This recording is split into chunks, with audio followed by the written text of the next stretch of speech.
할렐루야. 오늘 2부 예배 오신 여러분들 하나님의 이름으로 축복합니다. 하나님께서 가장 좋아하는 과일은 어떤 과일이겠습니까? 무화과. 네. 우리 역시 우리 초등학생이 성경을 많이 보는 것 같아요. 감이라고 합니다. 감. 감사. 그래서 범사에 감사하라. 오늘 우리 추수감사절입니다.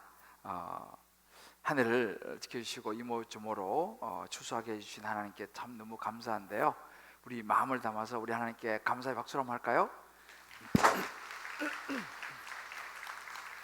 네. 성경에 보게 되면 데살로니가전서 5장 18절에 그런 구절이 있습니다. 범사에 감사하라. 이것이 그리스도 예수 안에서 너희를 향하신 하나님의 뜻이니라. 우리는 하나님 뜻이 뭐냐 이게 좀 어려울 때가 많이 있잖아요. 성경이 분명히 말하고 있습니다. 감사하는 것이 하나님의 뜻이다. 우리 옆에 분 한번 이렇게 축복할까요? 감사하는 것이 하나님의 뜻입니다. 네, 감사. 근데 여러분, 사단이요 절대로 할 수 없는 것이 있습니다. 무엇일까요? 그렇죠. 사단은 절대 감사할 수 없습니다. 그래서 그런 이야기가 있습니다. 요즘 시대에는 암보다도 더 무서운 질병을 요즘 시대가 앓고 있는데 그것은 감사불감증이다 이렇게 말하기도 합니다. 사단이 작전이죠. 어떻게 해서라도 사단은 하나님의 뜻, 감사가 이루어지는 것이 방해를 해는 것이 사단의 작전입니다. 이번 주에 우리 신문 기사를 보니까 중앙대학교 부속 초등학교에서 감사라는 주제로 1박 2일 동안 캠프를 가지고 거기서 이제 그 초등학생들에게 감사의 정의를 내려보라고 그랬어요. 그러니까 초등학생들이 이제 감사의 정의를 내린 몇 가지를 신문에 실렸는데 보니까 한 학생이 이런 이야기를 했습니다. 감사는 아주 커다란 퍼즐 한 조각이다. 세상이 완성되려면 많은 퍼즐 조각이 필요한데 감사는 그 중에 아주 큰 퍼즐 조각이다. 세상의 모든 사람의 감사라는 퍼즐 조각이 모여 맞춰질 때 이 세상은 큰 행복도 완성될 수 있다라고 정의를 했습니다. 또 한 학생은 감사는 불행이라는 기억을 깨끗이 지우기 때문에 지우개다.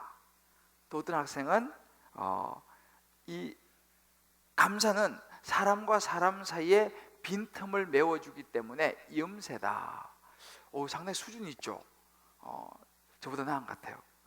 이 초등학생들이 굉장히 감사에 대한 정의를 참 잘 내리고 있는 것을 보았습니다. 참 감사할 게 굉장히 많습니다. 어느 교회에서는요, 이제 지난주 우리 수능이었잖아요. 수능 때가 되면 학생들에게 머그컵을 하나씩 준다 그래요. 근데 이 머그컵에는 어떻게 글귀가 적혀져 있냐면 붙으면 회개하고 떨어지면 감사하라. 이 글귀가 적혀져 있는 머그컵을 준다고 합니다. 왜냐하면 떨어지는 이 학생들은 하나님께서 그 신앙의 수준을 높게 보시고 더 크게 쓰시려고 하는 하나님의 계획이 있다는 것을 생각하니까 떨어지면 나한테 더 큰 계획이 있구나라고 생각하면서 감사하라라는 것입니다. 놀랍지 않습니까? 우리가 그러면 감사할 일이 많아야 될까요? 참 놀라운 이야기 같아요. 이처럼 우리 감사가 중요한 우리가 드리는 이 예배도 마찬가지입니다. 모든 예배의 기초는요 감사입니다. 모든 것은 감사로부터 시작되는 것을 우리가 알 수 있습니다. 또 한 가지 참 감사한 것은 제가 어제 이제 들었는데 제가 지난주인가요 우리 교회 그 여자 청년 이야기를 했잖아요. 정말 주님께 예배 드리고 감사한 것이 가장 우선이라 직장을 1년째 지금 이렇게 이제 주의를 잘 지킬 수 있는 것을 찾는 그 여자 청년 이야기를 했잖아요. 근데 놀랍게도 지난주에 2군데서 풀타임으로 오프를 받았다는 거예요. 할렐루야죠. 기분이 안 좋으시나? 어제 너무 기뻤어요. 그래서 지금 둘 중에 어디 갈 것인가 지금 생각하고 있답니다. 참 감사한 일이 아닐 수 없습니다. 우리가 지금 보고 있는 이 다윗도 정말 그 광야의 생활하면서 감사의 고백들을 많이 하고 있어요. 여러분 대표적으로 우리가 시편 100편에 보게 되면 감사함으로 그 문에 들어가며 찬송함으로 그의 궁정에 들어가서 그에게 감사하며 그의 이름을 송축할지어다. 이 감사에 대한 대표적인 시편의 고백입니다. 시편 69편 3절에 보면 다윗이 이렇게 고백합니다. 내가 노래로 하나님의 이름을 찬송하며 감사함으로 하나님을 위대하시다 하리니. 감사하는 다윗의 그런 모습을 볼 수 있습니다. 근데 오늘 우리가 보는 이 본문에는요, 안타깝게도 이 감사를 잃어버려서 비극적인 인생이 된 한 사람이 등장하고 있습니다. 바로 나발이라는 사람입니다. 이 나발이라는 이름의 의미는 어리석다, 미련하다라는 의미를 가졌는데요, 이 감사를 잃어버린 사람은 이렇게 어리석고 미련한 사람이다라는 것을 우리에게 가르쳐 주고 있습니다. 여러분, 우리가 지금 보고 있는 이 다윗은 계속적으로 이제 도망자의 삶을 살아가고 있습니다. 그런데 어느 날 사무엘 선지자가 죽었다는 소식이 들려왔습니다. 이 사무엘 선지자, 그나마 다윗이 의지했던 사람입니다. 자주 만나지는 못하지만 그래도 보이지 않는 방패막이가 되고 보이지 않는 자기에게 기름을 부어서 왕으로 세운 정말 든든한 버팀목이었는데, 그 사무엘 선지자가 죽었다는 소식을 듣고 다윗이 얼마나 참 슬펐겠습니까? 아마도 그 장례식에는 다윗은 참석하지 못했을 것입니다. 왜냐하면 거기 가면 또 사울 왕이 그를 잡을 것이기 때문에. 그러니까 그 정말 영적인 스승의 장례식도 참여하지 못한 이 다윗의 슬픈 그런 마음, 이젠 다윗이 정말 홀로서기를 해야 됐어요. 아무도 주변에 없었습니다. 그나마 사무엘이 있었는데 사무엘도 이제 죽었고, 그래서 그런지 이제 다윗은 그 베들레헴이 내려다 보이는 아둘람 동굴에서 이제 또 떠나서 이제는 멀리 이스라엘 최남단에 있는 바란 광야로 이제 다윗이 그와 함께 무리들을 데리고 다시 피신을 하게 됩니다. 그곳에서 이 마온에 있는 나발이라는 아주 굉장한 부자를 그곳에서 이제 다윗이 만나게 되죠. 그러면서 이 나발이라는 사람이 오늘 성경 2절 3절에 보면 이렇게 묘사되고 있습니다. 마온에 한 사람이 있는데 그의 생업이 갈멜에 있고 심히 부하여 양이 3,000마리고 염소가 1,000마리, 그리고 그가 갈멜에서 그의 양을 털을 깎고 있었으니 그 사람의 이름은 나발이요라고 묘사하고 있습니다. 심히 부자였다라고 성경이 기록을 하죠. 그렇게 지금 이제 이 도망자의 삶을 살아가고 있는 이 다윗, 그런 시절에도 다윗에게는 그를 따르는 600명의 사람이 있었고, 그 말은 뭐냐면 다윗이 600명의 생계를 책임을 져야 했다는 것입니다. 여러분, 광야에서 뭐 먹을 게 있겠습니까? 언제든지 도망가야 되는데 그 농사를 지을 수 있겠습니까? 참 쉽지 않았던 것이라 생각합니다. 거기에 딸린 600명의 식구들이 있어요. 아마 여기 이제 우리 가장들 있죠, 가장들. 여러분, 가장들에게 딸려 있는 몇 명의 식구들을, 그들의 생계를 책임져야 되는 여러분들이 아마 마음에 늘 그런 짐이 있을 거예요. 뭐 회사 가면 또 회사에 뭐 CEO, 또 어떤 직책에 있는 분들은 또 아래 사람을 돌보고 책임져야 되는 그런 자리에 있는 분들이 아마 이런 부분 잘 이해가 갈 것입니다. 다윗은 늘 항상 그들의 양식과 생계를 책임져야 되는데, 그래서 그런지 이 다윗은 당시의 여러 가지 그런 상황 속에서 이 나발의 집안을 도와줍니다. 나발의 이 하인들이 이제 가축을 치잖아요. 수천 마리 되는 가축을 치는데, 그 당시는 죄송합니다. 뭐 이렇게 일대라든지 늑대나 이런 짐승들이 와서 물어가기도 하고, 또 주변에 이웃에 있는 다른 나라들이 와서 또 약탈을 해가기도 하고, 그런 이제 시대적인 상황이었습니다. 그런데 이 다윗이 그 아래에 있는 사람들을 그 나발 집안에 있는 그 목자들에게 붙여가지고 이 안전하게 양을 치고 염소를 치고 가축들이 안전하게 잃어버리지도 않고 도둑들도 맞지 않도록 잘 도와주었습니다. 아마 그렇게 하는 데는 다윗이 나름대로 생각이 있었던 것 같습니다. 이제 이렇게 해서 잘 농사를 지면 이제 추수할 때가 되면 그래도 뭔가 우리가 도움을 받을 수 있겠지. 그러면 내가 이 그늘인 이 사람들을 좀이라도 먹일 수 있겠지라고 아마 다윗이 생각을 했던 것 같습니다. 이었고 이제 이렇게 양털을 깎는 날, 이 목축업에서는 양털을 깎는 날이 가장 큰 우리로만 추수의 날입니다. 축제의 날이죠. 8절에 보게 되면 이제 그 날이 왔습니다. 그래서 다윗이 이제 그의 아래에 있는 사람들을 이제 보내가지고 말합니다. 내게 은혜를 얻게 하라. 우리가 좋은 날에 왔습니다. 이 좋은 날은 양털을 깎는 축제일입니다. 우리만 추수감사절 같은 이런 날이죠. 왔으니 내 손에 있는 대로 내 종들과 내 아들 다윗에게 주기를 원하노라 라고 아주 정중하게 이야기를 합니다. 여기서 지금 이 다윗과 종들은요, 최대한 자신들을 낮춥니다. 다윗의 종들은 그 나발 집안의 종이라고 말하고, 다윗도 나발에게 당신의 아들 다윗 이렇게 자신을 낮춥니다. 여러분, 다윗은 그런 사람이 아니에요. 다윗은 앞으로 장차 왕이 될 사람입니다. 그런데도 불구하고 이렇게 겸손하게 자신을 낮추면서 이제 도움을 청했습니다. 당시 풍습으로 그런 축제 날이 되면요, 그날은 음식이라든지 여러 가지 물자가 아주 풍부한 그런 날이었습니다.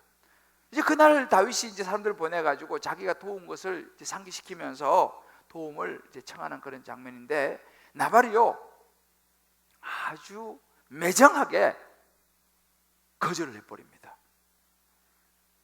오늘 10절에 보면 그런 구절이 나와요. 나발이 다윗의 사람들에게 대답하이르되 다윗이 누구냐? 이새의 아들은 누구냐?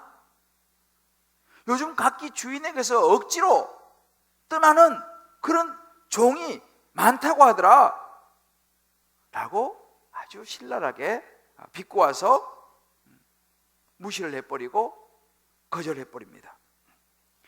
사실은 물론 이제 나발의 경우는 자기가 다윗의 도움을 요청한 것은 아니었습니다만은, 그래도 그 당시의 정서로는 그렇게 도와주면 이 나발이 다윗에게 살해를 하는 것이 의무는 아니었지만은 일반적인 그런 시대 분위기였습니다. 그런데 이 나발이 한마디로 그냥 딱 잘라서 다윗이 누구냐? 나 다윗을 알지도 못한다 라고 그렇게 겸손하게 나오는 이 다윗과 그의 일행을 향해서 무시를 해버리는 것입니다. 그렇게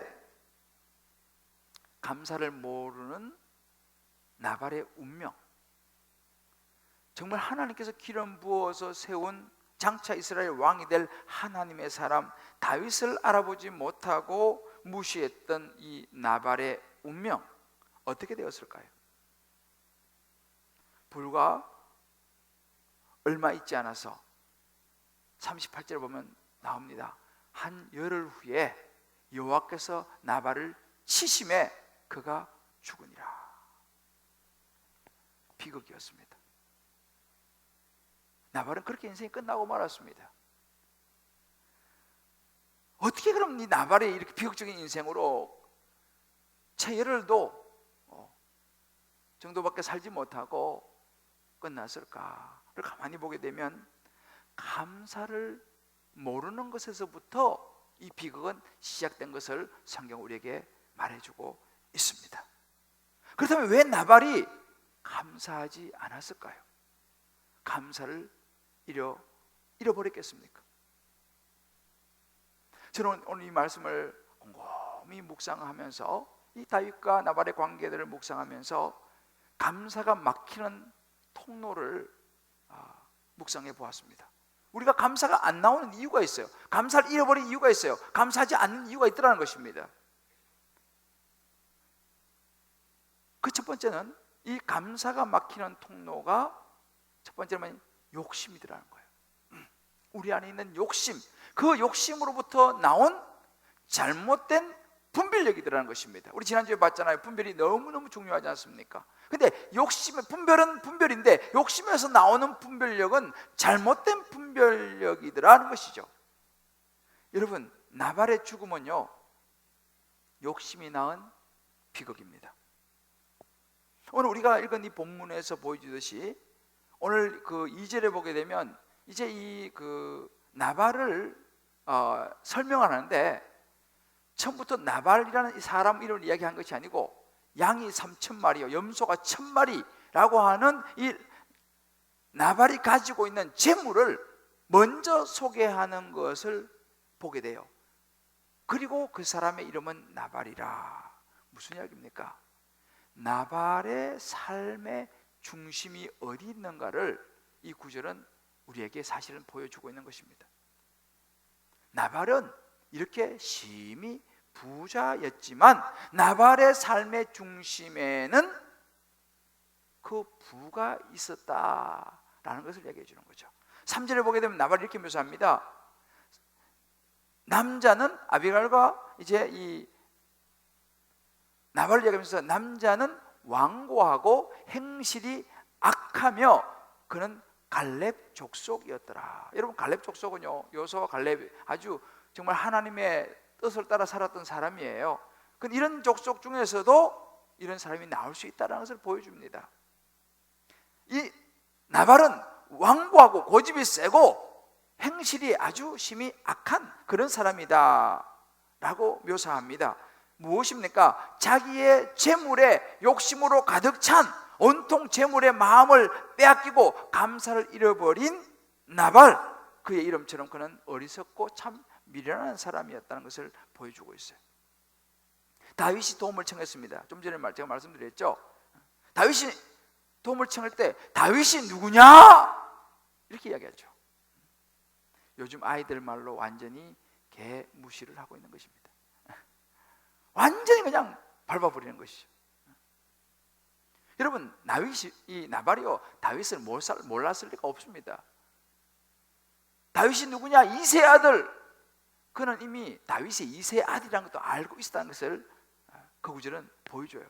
여러분 사실 당시에요 이 사울이 죽인 사람은 천천이고 다윗이 죽인 사람 만만이라는 이 소문은요 벌써 이스라엘 전역에 쫙 퍼졌습니다.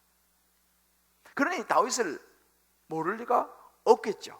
더군다나 이 나발은 상당히 부유한 그런 상류층이었습니다. 부자일수록 나라의 정세에 민감하지 않습니까? 근데 어떻게 이 다윗을 모른다고 매정하게 이렇게 딱 잘라버릴 수 있었겠습니까? 나발은 이미 사울을 의식했던 것입니다. 이 사울 왕이 다윗을 죽이려고 하는 이 사실을 그는 이미 알고 있었다는 사실이에요. 그래서 그렇게 말하지 않습니까? 억지로 주인을 떠난 종이 요즘 많다고 하더라. 이 말은 뭐예요? 억지로 주인 이 사울을 떠난 이 다윗을 빗대어서 그렇게 지금 우회적으로 이야기하는 것입니다. 이 나발은 하나님에 관심이 없어요.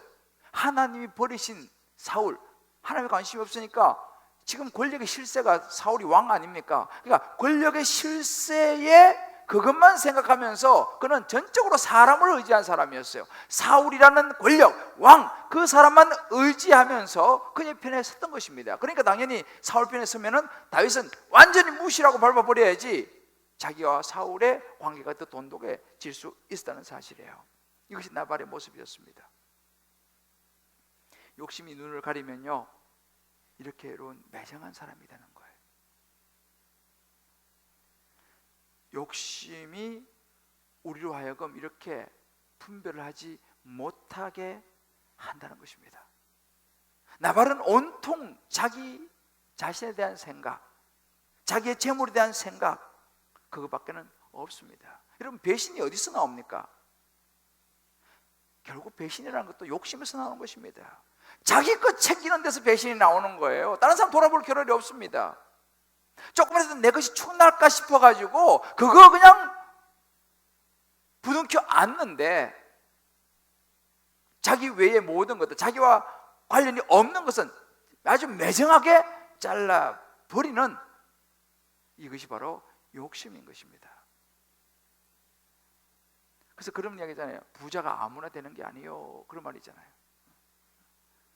사사로운 정에 너무 이끌려서 가는 사람 부자가 못 된다 그래요. 이 나발이 소위 말하는 이 당시의 기득권층들이지 않습니까? 철저하게 나발은 사울의 입장에 서서 다윗을 보고 있습니다. 말씀드린 것처럼 그에게는 하나님이 없습니다. 하나님께서 지금 누구를 눈여겨보시고 하나님이 누구에게 기름을 부어서 이스라엘 백성을 구원하시려고 하시는지 하나님의 구원의 역사 관심이 없습니다. 다윗이 누구냐?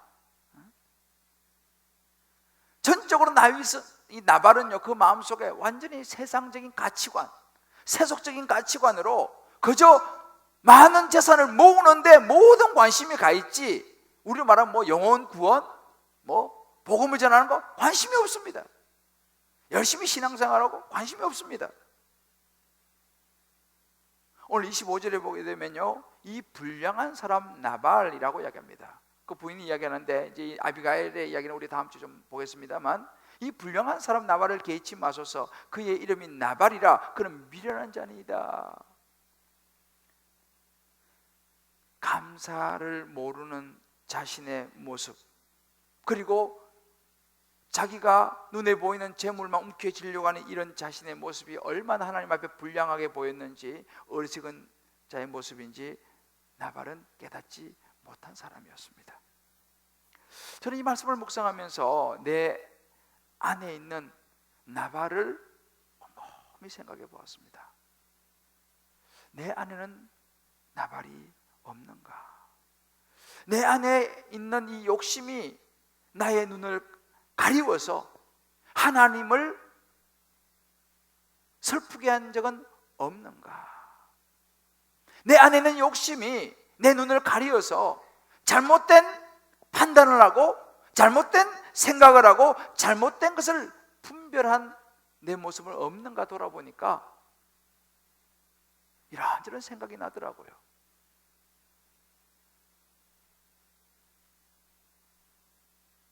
결국 그 욕심은 잘못된 판단과 분별을 낳았던 그런 부끄러운 모습들도 떠오르는 것을 감출 수 없었습니다.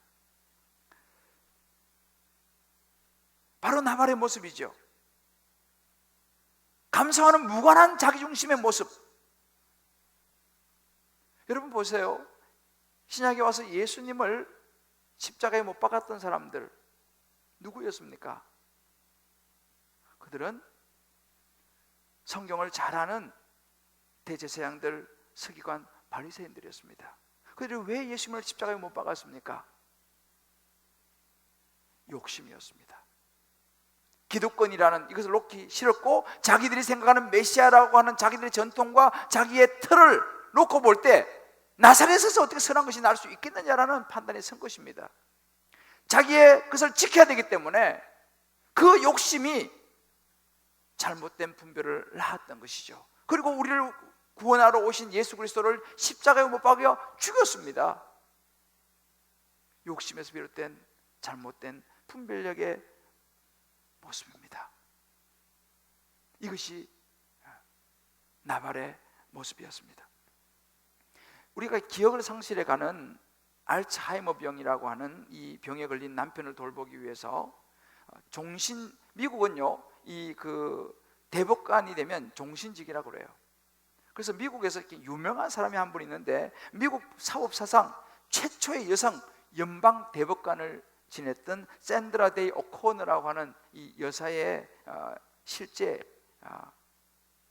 이야기입니다. 아마 여러분들도 이 기사를 본 분이 있을 것입니다.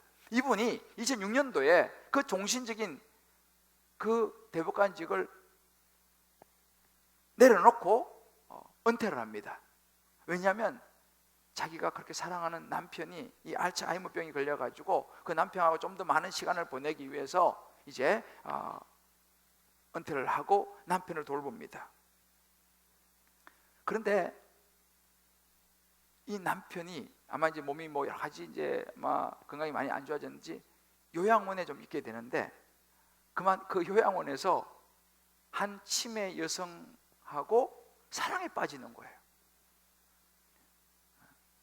어떻게 생각하세요?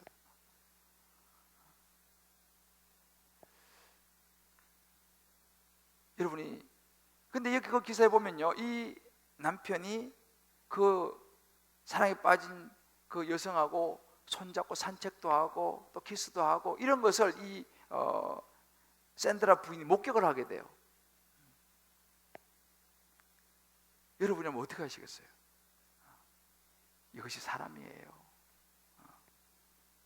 물론 이제 육체가 많이 쇠약해지는 과정 속에 생긴 일이겠습니다만은, 그런데요, 여기서 놀라운 것은 뭐냐면 이 샌드라 부인이 질투하기보다는 남편이 그 여자를 만나가지고 안정이 되기 시작한 것을 보고 오히려 감사를 해요. 그리고 기뻐하면서 그 요양원에 가고 남편하고 여자친구하고 같이 함께 시간을 보내는 그런 그 기사가 났습니다. 그리고 물론 이제 한 3년 있다가 남편은 세상을 떠났어요. 야, 제가 그 기사를 보면서 야, 정말 놀라운 감사다. 놀라운 감사다. 그의 마음이 욕심으로, 질투로 차 있었으면 절대로 이렇게 감사하지 못하죠. 아마 뭐 난리가 나지 않았겠습니까? 그렇잖아요? 남편을 위해서 자기의 모든 걸 내려놓았는데, 이것은 욕심에서 나온 분별이 아니었다는 거예요. 정말 얼마나 귀한 사랑의 모습입니까?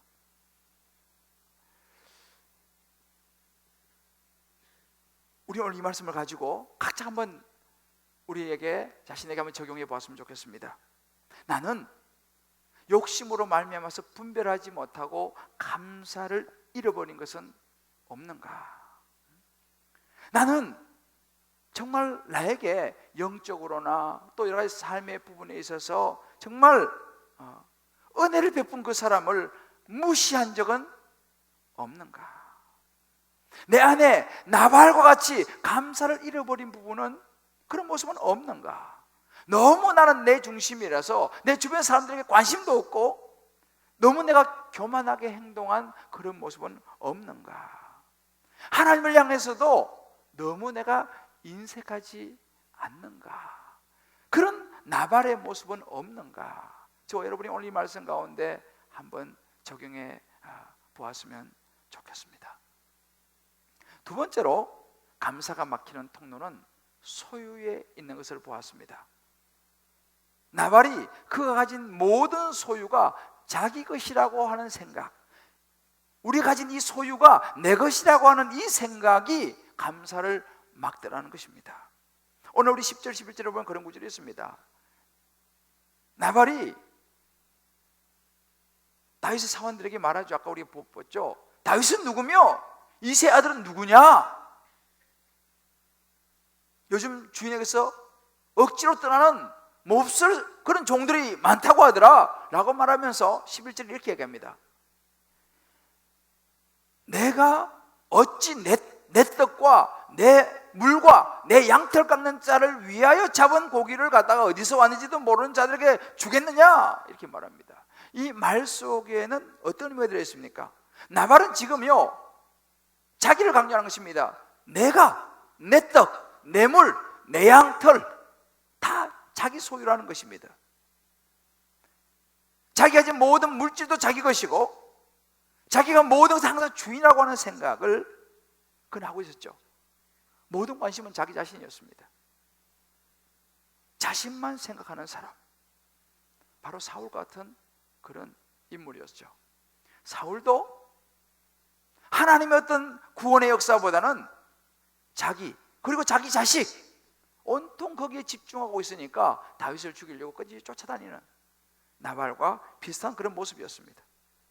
다시 말하면 이 나발은요 하나님과는 무관했던 사람이었다는 것입니다. 그러니까 우리가 감사를 잃어버리는 근원을 가만히 생각해 보게 되면 인생의 주인이 나라고 하는 착각에서부터 시작된다는 걸 우리가 알 수 있어요. 다 나 중심으로, 다 내 것이니까. 이런 사람들은 어떤 모습이 나오냐면요 바로 나발 같은 모습이 나옵니다. 나발이 그렇게 다윗을 아주 그냥 문전박대하고 완전히 무시해버리고 밟아버리고 난 그날 밤에 나발이 어떻게 했는지 성경 우리에게 이야기해 주고 있어요. 36절에 보면 그런 구절이 있습니다. 그가 왕의 잔치와 같은 잔치를 그의 집에서 폐쇄를 했어요. 조그마한 잔치가 아닙니다. 왕과 같은 엄청난 잔치를 집에서 베풀고 크게 취했습니다. 부어라 마셔라 술에 취해서 그렇게 즐기면서 기뻐하면서 그런 밤을 이 나발이 보냈습니다. 내 힘으로 성공했다는 거죠. 내 힘으로 모았다는 것이죠. 이제는 부어라 마셔라 즐기고 그렇게 밤을 보내는 그런 모습. 오늘날도 우리가 그런 모습들을 종종 발견할 수 있습니다.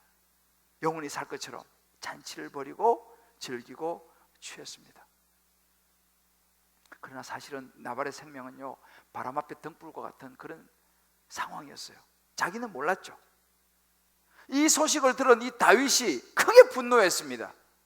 아니 그럴 수가.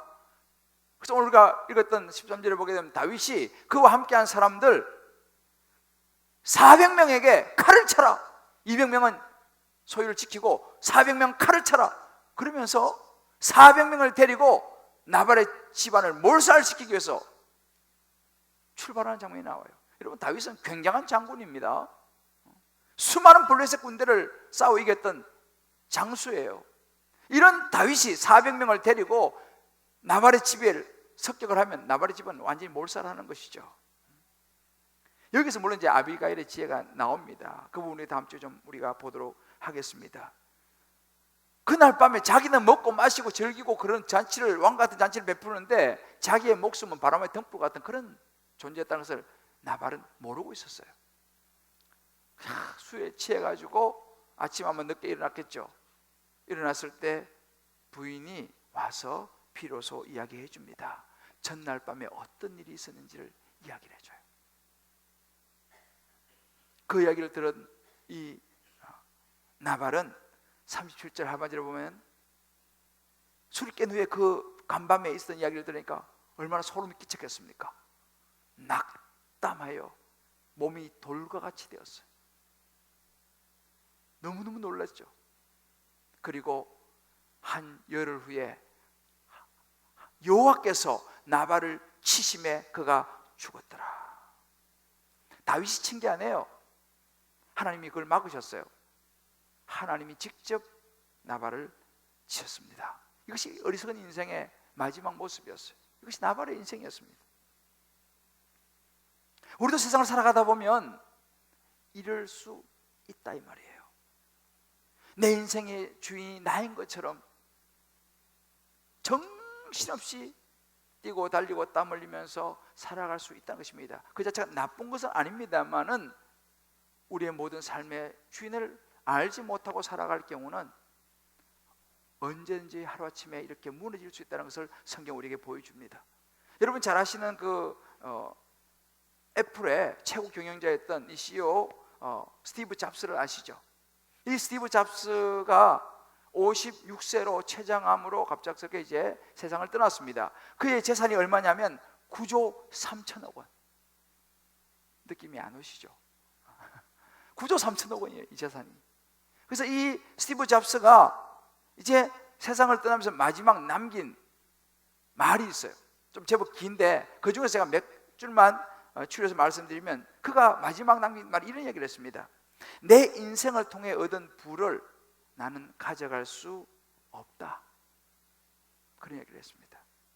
그러면서 잃어버린 물건들을 다시 찾을 수 있다. 하지만 인생은 한 번 잃어버리면 절대 되찾을 수가 없는 유일한 것이다. 우리가 현재 삶의 어느 순간에 있던 결국 시간이 지나면 우리는 삶이란 그게 커튼이 내려오는 순간을 맞이할 것이다. 스티브 잡스는 인생의 마지막에서 소유가 자기 것이 아니라는 것을 깨달았습니다. 9조 3천억 원이라는 어마어마한 재산, 그 부가 가져갈 수 없다는 것을 그는 알았어요. 여러분, 이것이 인생입니다. 가져갈 수 있는 게 없어요. 우리가 하나님 앞에서 우리 인생을 돌아보면서 스티브 잡스와 같은 그 정도 우리는 부자는 아니지만 우리가 가진 소유에 대한 부분에 대해서 늘 우리는 정확하게 생각을 하고 있어야 하는 사실이죠. 바로 이 소유의 주인은 하나님이라는 사실, 우리의 모든 인생의 주권은 하나님께 있다는 사실을 아는 것이 너무너무 중요하고, 그럴 때 진정한 감사를 할 수 있다는 사실을 믿는 저와 여러분 되시기를 주님의 이름으로 축복합니다. 실제로 여러분이 잘 아시는 그 유명한 바이올린의 여제라고 불리워지는 이 정경화 씨가 2005년도에 손가락 부상을 당해서 5년 동안 연주를 못하게 됐습니다. 그리고 이제 이분이 5년이 지난 다음에 이제 그 한중일 이렇게 3개국 이제 그 투어를 했는데, 그때 이분이 정경화 씨가 했던 간증의 일부분을 제가 읽어보았습니다. 그분이 그런 이야기를 했어요. 나는 하나님을 믿는 사람이니까 하나님이 이런 시련을 주실 때는 무슨 뜻이 있을 거야 라고 생각했습니다. 어머니가 들려주신 화가 복이 된다는 말을 수십만 번 떠올리면서 지냈습니다. 신기하게도 그 후부터 오히려 연주를 하는데 마음의 여유를 가질 수 있게 되었습니다. 그런 고백을 했습니다. 그러면서 기자가 물었어요. 손가락 보험은 안 들었습니까? 물어보니까 이분이 그런 얘기를 하더라고요. 보험은요 하나님께 드는 겁니다. 그렇게 대답을 하더라고요. 그러면서 이분이 KBS에 또 이제 이렇게 출연했는데, 거기서 또 역시 마찬가지 기자가 갑작스럽게 물었습니다. 어떻게 그 5년이라는 부상을 잘 이겨내고 다시 무대에 설 수 있었습니까? 라고 물으니까 이분이 역시 동일하게 그렇게 이야기했습니다. 부모님에게 신앙을 물려받았습니다. 힘든 일이 오히려 좋은 일이 된다고 교육을 받았습니다. 항상 이것도 하나님의 뜻이겠지라고 생각하면서 받아들였습니다. 그러니까 이제 사회자가 어떻게 또 그럴 수 있냐고 이렇게 물으니까 이 정경화 씨가 이렇게 대답을 합니다. 믿는 사람은 감사하는 게 첫째입니다. 감사와 사랑, 이 두 가지가 하나님의 사람이 살아가는 방식입니다.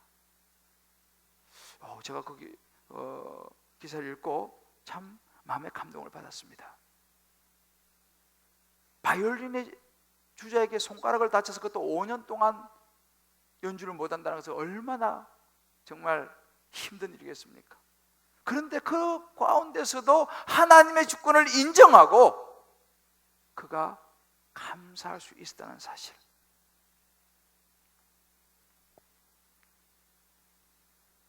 우리는 주변에 사실은 감사할 것들이 너무 많습니다. 지난주에 우리가 이제 수능을 치렀잖아요. 제가 지난주에 참 한 그 짧은 카톡의 글과 사진 한 장이 제 마음에 참 큰 울림이 있었어요. 우리 교회 어느 권사님이 올린 그 짧은 글과 사진 한 장이었는데, 그 사진을 보니까 그 이제 자녀가 수능장에 들어가는 장면이에요.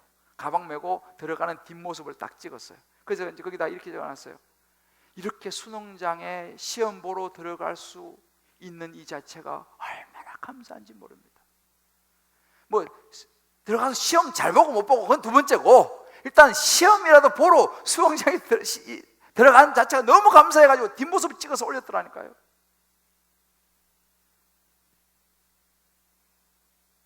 그 자녀가 몸이 많이 안 좋아가지고 공부를 별로 많이 못했어요. 사실 수능 보러 갈 수 있을까 없을까? 우리는 주변에서 계속 기도했어요. 수능 보러 가게, 점수는 두 번째고 일단 수능을 보러 갈 수 있는 체력을 주시고 힘을 달라고 간절히 기도했는데 수능 보러 들어간 거예요. 그래서 그런 모습 그 자체만 봐도 정말 감동이 되더라고요. 여러분, 이것이 감사 아니겠어요? 우리가 자식을 낳을 때는, 요즘 우리 교회도 보면 이제 자녀를 달라고 열심히 기도하는 분들이 있습니다. 자녀 주시기만 해도 우리는 주님께 감사하겠다 그랬는데, 그죠? 주셨잖아요. 그럼 감사한 거 아니겠어요? 건강하게 자라는 것, 그 자체가 감사한 거 아니겠어요?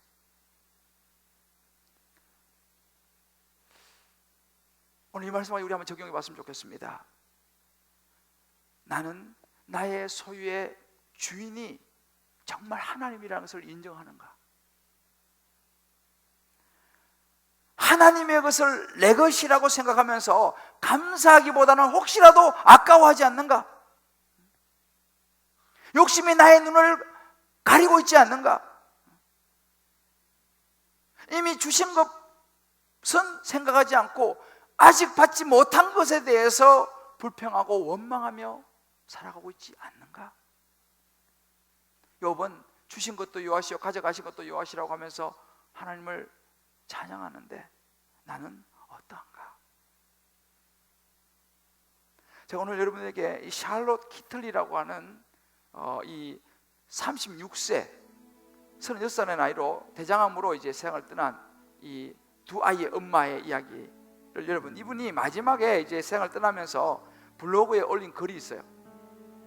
이걸 제가 여러분에게 읽어드리면서 오늘 말씀을 좀 마무리하려고 하는데요, 한번 여러분 들어보세요. 왜 우리가 감사하며 살아야 하느냐? 살고 싶은 나날이 저리 많은데 저한테는 허락하지 않네요. 내 아이들 커가는 모습도 보고 싶고 남편에게 못된 마누라도 되면서 늙어보고 싶은데 그럴 시간을 안 주네요. 죽음을 앞두니 그렇더라고요. 매일 아침 아이들에게 일어나라고 서두르라고 이 닦으라고 소리 지르는 나날이 행복이었더군요. 살고 싶어서 해보라는 온갖 치료 다 받아봤어요. 기본적 의학 요법은 물론 기름에 절인 치즈도 먹어보고 쓰디쓴 적도 마셔봤습니다. 침도 맞았죠. 그런데 아니더라고요. 귀한 시간 낭비라는 생각이 들었어요. 장례식 문제를 미리 처리해 놓고 나니 매일 아침 일어나 내 아이를 껴안아주고 뽀뽀해 줄 수 있다는 것이 새삼 정말 감사하게 느껴졌어요. 얼마 후 나는 그이의 곁에서 잠을 깨는 기쁨을 잃게 될 것이고 그이는 무심코 커피잔 2개를 꺼냈다가 커피는 한 잔만 타도 된다는 사실이 슬퍼하겠지요. 딸 아이 머리도 따줘야 하는데 아들 녀석 잃어버린 레고의 어느 조각이 어디에 굴러 들어가 있는지는 저만 아는데 앞으로 누가 찾아줄까요? 6개월 시한부 판정을 받고 22개월을 살았습니다. 그렇게 1년을 보너스로 얻은 덕에 아들 초등학교 입학 첫날 학교에 데려다주는 기쁨을 품고 갈 수 있게 되었습니다. 녀석의 첫 번째 흔들거리던 이빨이 빠져 그 기념으로 자전거를 사주러 갔을 때는 정말 행복했어요.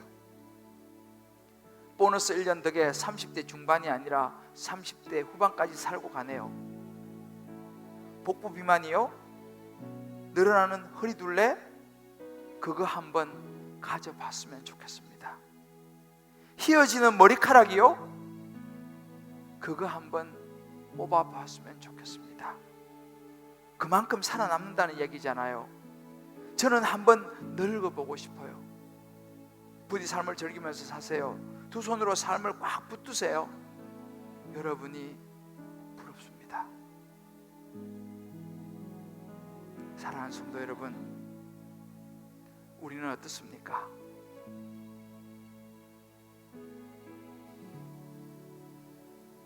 너무 큰 것을 바라보고 있지 않습니까? 정말 우리가 믿음으로만 할 수 있는 것이 감사입니다. 믿음이 없이는 어떤 수확도 진정한 감사를 드릴 수 없어요. 이 나발 같은 이 똑같은 사람이 신약에 나와요. 여러분 너무 잘 아시는 누가복음 12장에 나오는 부자입니다. 내가 내 영혼에게 이르되 여러 해 쓸 물건을 많이 쌓아두었으니 평안히 쉬고 먹고 마시고 즐거워하지 않으리라 하되, 나발의 모습이잖아요. 매정하게 잘라버리고 끊어버리고 하나님께 드릴 예배 시간도 잘라가면서 주님께 기도할 시간도 잘라가면서 말씀 볼 시간도 잘라가면서 열심히 땀 흘리고 수고했어요. 이제 내가 좀 됐다. 하나님이 이르시되 어리석은 자여 오늘 밤 내 영혼을 도로 찾으리니 그러면 내 준비한 것이 누구의 것이 되겠느냐. 여러분, 믿음이 없는 수학은요 그 사람을 교만하게 만들어요. 더 자기를 바라보게 만들어요. 바로 나발의 모습이고 부자의 모습입니다. 저는 저와 여러분이 이렇게 자신의 욕심에 눈이 멀어서 다윗을 통하여 이끌어 가시는 하나님의 구원의 역사를 보지 못하는 어리석은 나발의 삶의 자취를 따라가지 않기를 하나님의 이름으로 축복합니다. 하나님의 것을 자기 것이라고 착각하면서 살아가는 감사할 줄 모르는 나발의 모습 되지 않기를 원합니다. 빌립 하워드라는 사람이 이런 얘기를 했습니다. 시련이 아무리 크다 할지라도 구원받은 모든 죄인들은 감사할 이유를 언제라도 발견할 수 있다. 여러분, 다른 것은 다 둘째치고라도 저와 여러분을 위해서, 우리를 구원하시기 위해서 십자가에서 생명을 내어주신 예수 그리스도, 그 구원의 하나님을 생각하면 감사하지 못할 것이 무엇이겠습니까? 생명을 주신 하나님 앞에 감사하지 못할 것이 무엇이겠습니까? 이 세상에서 우리가 많이 가진 것이 없다 하더라도 우리가 가야 될 영원한 천국이 저와 여러분에게 주어져 있으니 감사하지 못할 것이 무엇이겠습니까? 최고의 학벌, 최고의 직장, 최고가 아니더라도 나와 함께 건강하게 있어주는 이 자녀, 그 자체로 얼마나 감사합니까? 굉장한 집은 아니더라도 그래도 두 다리 뻗고 누울 수 있는 집이 있어서 얼마나 감사합니까? 굉장한 것은 못 먹더라도 그저 밥 한 그릇 먹을 수 있는 그 정도 되니까 얼마나 감사합니까? 저는요, 오늘 그런 생각이 들어요. 오늘은 다들 집에 가셔가 저녁으로 수제비를 한번 끓여 먹으면 보면 좋겠다. 수제비 우리 남자분들이 한번 끓여가지고, 옛날에 수제비 많이 먹었잖아요 우리, 그죠? 수제비는 간단하게 밀가루 반죽에 넣고 뭐 간장만 타면 되는 거 아니에요? 아닌가? 왜 남자도 할 수 있잖아요. 남자들 오늘 한번, 저도 오늘 한번 하려는데 오늘 밤에 너무 11시, 12시 돼서 집에 가기 때문에 못 하는데 저도 한번 하려고 그래요. 그러면 부인이 없으면 이 밥을 누가 해주냐, 그것도 느끼고, 그죠? 사실은 우리는 옛날 수제비 먹으면서도 감사했잖아요. 가족들하고 한번 수제비 먹으면서 감사한 거 얼마나 좋아요. 이스라엘 백성의 추수감사절 초막절인데요, 집에서 나와서 밖에다가요 나무까지 걸쳐놓고 일주일씩 살았어요. 왜? 하나님께 감사하는 걸 잊지 않으려고. 우리도 수제비 먹으면서 한번 감사해 봤으면 좋겠어요. 할렐루야. 생각하면 감사할 게 너무 많잖아요. 우리 한번 이 시간 날 구원하신 주 감사, 우리 찬양 같이 한번 부르면서 가사 생각하면서 한번 부르고요, 우리 오늘은 감사의 기도를 한번 드렸으면 좋겠습니다. 날 구원하신 주 감사. 날 구원하신 주 감사, 모든 것 주신 감사, 모든 것 주신 감사, 지난 추억이 내 감사, 주 내 곁에 계시네. 향기로운 봄철의 감사, 외로운 마을 날 감사, 사라진 눈물도 감사, 나의 영혼 평안에 응답한 기도 감사, 기도 감사, 때로 거절하신 것도 감사, 거절하신 것 감사, 헤쳐나 온풍랑 감사, 모든 것 채우시네.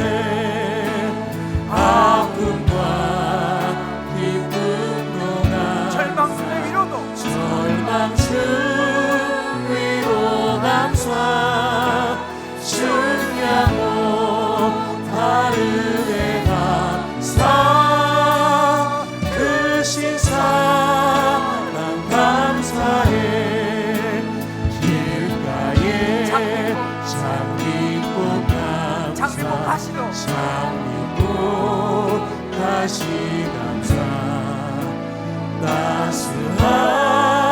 따스한 가정 희망 주신 것 감사, 기쁨과 슬픔도 감사, 하늘여 나라 감사, 내일의 마음 감사 영원토록 감사해. 할렐루야. 우리 한번 이 시간 하나님께 감사 기도를 드렸으면 좋겠어요. 말씀드린 것처럼 수능 점수가 중요한 게 아니라 가방 메고 수능 시험치로 들어가는 그 뒷모습만 봐도 너무 감사하다는 그 마음이 있으면 무엇을 감사하지 못하겠습니까? 그죠? 남들보다 좀 좁은 집에 살면 어떻습니까? 좀 적게 먹으면 어떻습니까? 생각하면 얼마나 감사한지 몰라요. 자연식들을 건강하게 자라주기만 해도 감사하죠. 우리 이 시간 내가 너무 내 욕심이 나를 붙잡아서 날마다 힘들게 살아가고 있지는 않은지, 모든 것이 내 것이라고 생각해서 오늘이라도 나를 부르시면 가야 하는 인생인데 천국에 쌓아두기보다는 눈에 보이는데 자꾸만 쌓아두려고 달려가고 있는 우리는 아닌지 우리 생각해 보면서 하나님의 각자의 성령 주신 음성을 붙들고 우리 주의 이름만 부르면서 간절히 기도하겠습니다.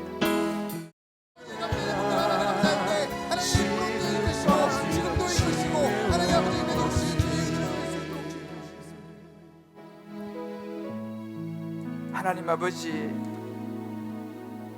오늘 말씀에 나오는 나발을 보면서 제 안에 있는 나발을 봅니다. 끊임없이 내 안에서 솟아나오는 욕심이 감사하지 못하게 만든 사단이라는 것을 깨닫습니다. 하나님께서 이미 많이 주셨는데 더 달라고, 이미 주셨는데 주신 것은 잊어버리고 내 손에 없는 것을 향하여 늘 궁핍해하고 늘 부족해하고 불평하고 원망하며 살아가는 나발의 모습을 용서하여 주시옵소서. 하나님 아버지, 그 욕심의 눈이 멀어 분별하지 못했고 하나님을 슬프시게 해드렸던 우리의 시간들을 용서하여 주시옵소서. 하나님 아버지, 이제 다시 광야 도망자의 삶을 살면서도 감사했던 다윗을 붙잡습니다. 내 것이 아닌데 내 것인 양 착각하는 어리석은 나발이 아니라 다 주님의 것이라고 인정하면서 감사하는 살아가는 인생이 되게 하여 주시옵소서. 다 움켜쥐고 나발처럼 비극적으로 하나님 불러 슬픈 인생이 마감이 아니라 죄악 가운데서 구원하신 하나님의 구원의 은혜를 날마다 찬양하고 감사하면서 내게 주신 자녀를 감사하게 하여 주시옵소서. 내게 주신 직장을 감사하게 하여 주시옵소서. 내게 주신 가족을 감사하게 하여 주시옵소서. 내게 주신 건강을 감사하게 하여 주시옵소서. 하나님, 추수감사드립니다. 주님께 더 많이 드리지 못하여 마음이 힘든 그 식구들을 주님이 먼저 아시고 그 마음을 받으셨을 줄 믿습니다. 그러나 하나님 아버지, 우리가 나발처럼 행여 주님의 것을 내 것이라 생각하며 욕심 부리지 않는 진정한 감사를 올려드릴 수 있는 우리가 되게 하여 주시옵소서. 주님 아버지, 이번 이 추수감사절을 맞이해서 다시 우리 자신들의 감사의 모습을 돌아보고 믿음으로 감사하고 다시 한번 감사를 회복하는 우리의 추수감사절이 되게 하여 주옵소서. 감사하며 예수님의 이름으로 기도합니다. 아멘. 아멘. 우리 시간 다 자리에 일어나시면서 옆에 분은 이렇게 한번 손도 좀 잡아주시면서 인사해 주면 좋겠습니다. 우리 다윗처럼 감사하는 인생을 살아갑시다. 우리 다윗처럼 감사하는 인생을 살아갑시다. 나발처럼 살면 안 됩니다. 나발처럼 살면 안 됩니다. 할렐루야. 아멘. 그래, 우리 감사하면서요, 오늘 집에 가서 수제비 끓여 드시는 거 우리 남자들 적용하는 겁니다. 박상우 집사님 다음 주 물어볼 거예요. 이 남자가 끓여야지 맛있어. 그래야지 남자 끓여봐야지 부인이 얼마나 집에서 밥 하는지 이거 수고도 아는 거 아니겠어요. 할렐루야. 박경기 집사님 다음 주에 물어볼 거예요. 할렐루야. 그래요. 정말 우리 다시 한번 이 수감사절 감사한 날이잖아요. 정말 진심으로 앞뒤를 보면서 우리 정말 감사하며 살아갑시다. 한번 다시 한번 인사합시다. 정말 감사하며 살아갑시다. 할렐루야. 네. 내가 할 수 있는 모든 것은 오직 감사와 기도. 두 손을 높이 들고 주께 감사하네. 이 찬양 우리 한번 부르고, 이 심플한데 굉장히 참 귀한 찬양입니다. 우리 하나님 앞에 이 감사의 결단과 감사의 마음으로, 여러분 괜찮으시면 손 한번 참 들어보세요. 팔이 아프신 분은 안 들어도 괜찮아요. 마음으로 드시면 됩니다. 내가 할 수 있는 것은 오직 감사와 기도. 마음을 모두 우리 하나님 앞에 한번 감사하고 축도하겠습니다. 내가 할 수 있는 것은 오직 감사와 기도. 두 손을 높이 들고 주께 감사하네.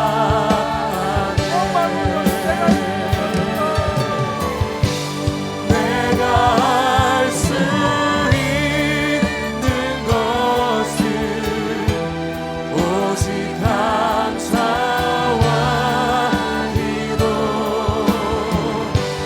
두 손을 높이 들고 주께 감사하네.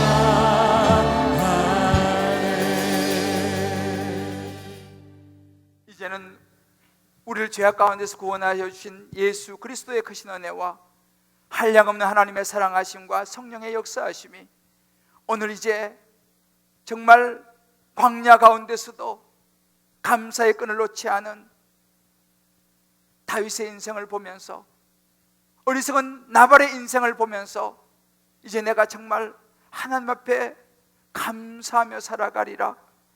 응답하신 것뿐만이 아니라 거절하신 것도 하나님의 뜻 가운데 있음을 믿고 감사하리라.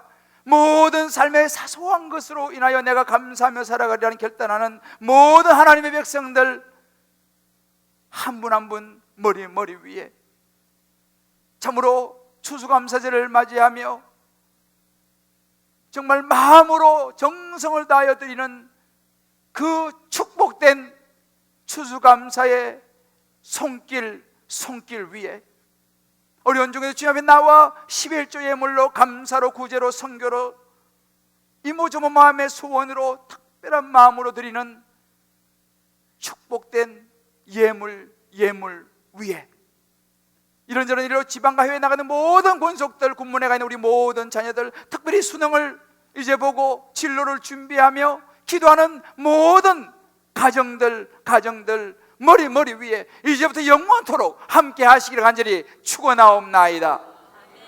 아멘.